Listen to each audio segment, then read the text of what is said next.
Hitler jamais tomou o poder através de eleições. Houve eleições em 1932 e ele perdeu. Mas, no parlamento, a maioria era do partido dele. E isso simplesmente paralisou a Alemanha, agravado pela crise internacional de 1929. A Alemanha parada de um lado pela crise internacional, o parlamento paralisado do outro, uma forte oposição. E aí o presidente não teve outra alternativa e chamou Hitler para ser chanceler. E aí ele aumentou mais ainda o seu poder. E aí foi terrível. Novas eleições aconteceram, o parlamento novamente deu ao Hitler superpoderes. Ele agora era ditador. Ele era presidente, chanceler e com autorização de matar os judeus. O parlamento lhe deu esse poder. Não existe golpe de Estado sem anuência do parlamento ou do judiciário e, principalmente, apoio popular. Mas se você acha que eu falei muito rápido, vamos à história. Hitler, quando era jovem, era fracassado, infelizmente teve problemas familiares com o pai. E quando a mãe morreu, ele estava à míngua, ele queria ser pintor, não conseguiu. E aí veio a guerra. Os rumores de guerra, convocação, ele nasceu no Império Austro-Húngaro, ele se recusou a servir naquela nação, porque ele não gostava do Império Austro-Húngaro, ele achava que era uma mistura de raças, ele queria uma coisa pura, ele já tinha essas ideias desde jovem, e ele se alista no Império Alemão, e é um brilhante soldado, ele ganha uma medalha, quando ele captura soldados franceses, ele era mensageiro, ele era uma criatura extraordinária na guerra, extremamente sanguinária. Quando houve o estupro da Bélgica, ele aprovou e ainda fez um comentário de que o Império Alemão sabia como lidar com subversivos. Bom, moral da história, ele perde a guerra, a Alemanha perde a guerra, ele é ferido em combate, ele não aceita aquilo, ele fica cada vez mais revoltado. A Alemanha é obrigada a sofrer várias sanções, e o que acontece com Hitler? Acaba ficando numa posição menor dentro do exército. Até que belo dia a oportunidade surgiu, nasce um partido, o Partido dos Trabalhadores Nazistas, e antes que você fique feliz porque é parecido com o Partido dos Trabalhadores no Brasil, não tem nada uma coisa a ver com a outra, esse é um partido antissemita, é um partido com ideologias contra os judeus. Ele foi chamado para ser um espião desse partido, acaba se infiltrando, gostando, se apaixonando pela ideia, isso em 1922. Ele começa a ficar tão famoso dentro desse partido, tão apaixonado, que ele começa a ser notado. O partido precisa mudar de nome, o seu idealizador diz.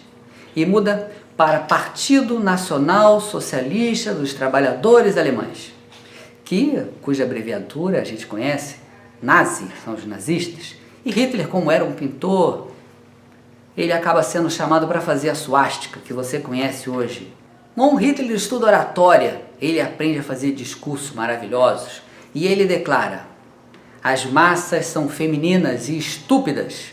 Apenas a emoção e o ódio as pode controlar. Ele cria a SA. É uma unidade de paramilitar, que na verdade são os vagabundos, bêbados, foram contratados para bater nos manifestantes que fossem contrários ao partido nazista. Isso aconteceu também nas eleições de 1989, quando os seguranças de Collor batiam nos manifestantes do PT, quando a caravana de Collor passava. Só quem viveu essa época vai saber disso, pouca gente sabe. Hitler se encanta com Mussolini, vai visitar, rouba o gesto, que você também já conhece, e ele resolve fazer igual Mussolini, ele resolve dar um golpe de Estado.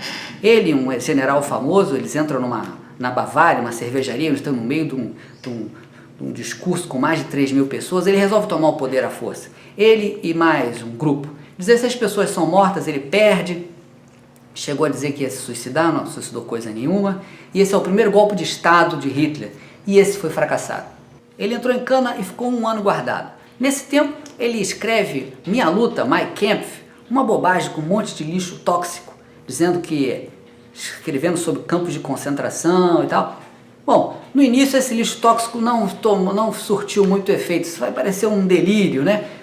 Essa é a primeira lição que a gente toma. Não se despreza lixo. Lixo é tóxico. Quando você escuta, ele pode ser contagioso. Primeira lição que a gente tira. Bom, ele fica um ano guardado, né? E o que acontece? A crise se aprofunda ainda mais e ele encontra uma oportunidade. porque é justamente na crise que aparecem os oportunistas. O que aconteceu? Ele decide, vamos organizar o partido e dessa vez nós vamos ganhar no voto. Interessante ressaltar que nessa época tinha Goebbels, que era um mestre do marketing, estudado até hoje nas escolas de marketing, lavou o cérebro alemão. O que acontece? 1932, eleições, ele perde. Mas o partido dele tem maioria no Congresso, resolve trancar completamente o país, agravado pela crise dos Estados Unidos, 1929, não sei se você lembra, a crise da Bolsa. O que acontece? A população é inflamada, a mídia é agressiva para enfraquecer e derrubar o presidente. Estratégia clássica, apoio popular, apoio da mídia, apoio do parlamento ou do judiciário. Bom, quando Hitler foi nomeado chanceler, aí que a coisa ficou feia. O livro dele passou a ser vendido igual água. Todo mundo tinha que ler aquela porra. Todo mundo começou a ler aquilo, virou mais famoso que a Bíblia, mais de 1 milhão de exemplares vendidos, milhões de exemplares vendidos, o cara fica milionário. Estratégia clássica de bom golpe. Inventa-se um ídolo, o salvador da nação, que vai resolver a crise e todos os problemas. Inventa-se um bandido e o povo passa a idolatrar esse novo herói nacional e se fode. Um mês depois de que ele ter sido eleito condecorado como chanceler, pega fogo o parlamento alemão. Rapidamente eles inventam um culpado para esse incêndio criminoso. Ninguém sabe quem é o responsável, mas rapidamente Hitler descobriu um culpado. Os comunistas. Eles são perseguidos, a lei muda. Série de direitos civis são cortados. Os comunistas são torturados, mais de 100 mil são presos, 600 são torturados com furadeiras, espancamentos, etc. Hitler, na verdade, não estava nem aí para os comunistas, ele só queria saber do poder.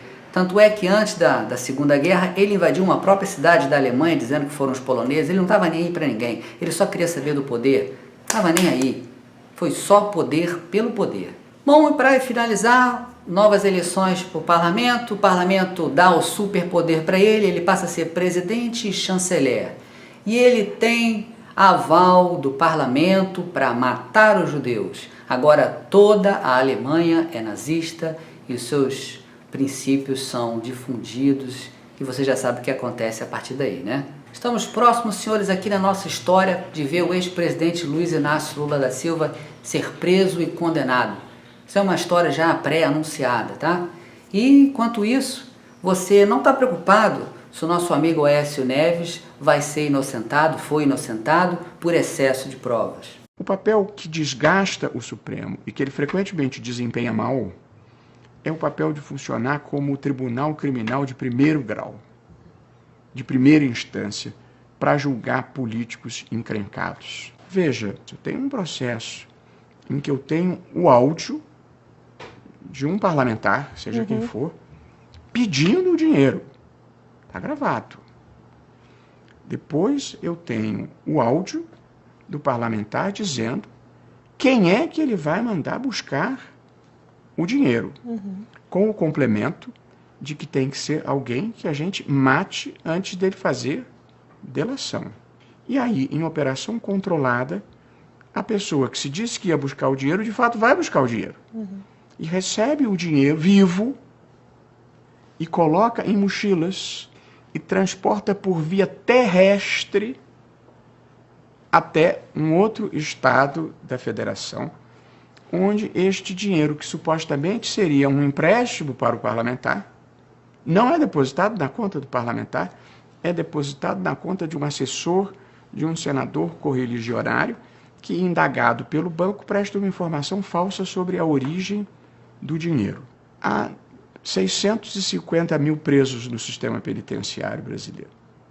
Poucas pessoas estão presas com tanta prova quanto havia nesse caso.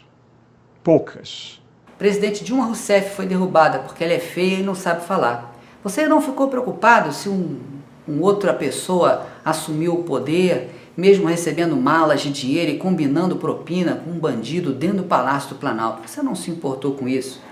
Então, diante disso, eu me pergunto, será que se acontecer de haver uma lei que começa a ordenar a execução de simpatizantes do PT, você também não vai ficar feliz com isso? Será que você não está sendo manipulado? Eu sou Alessandro Marlos, esse é o meu quadro de História de Verdade com crossover. Se você gostou, curte aqui, se você tem algum comentário educado para fazer, pode fazer e até a próxima.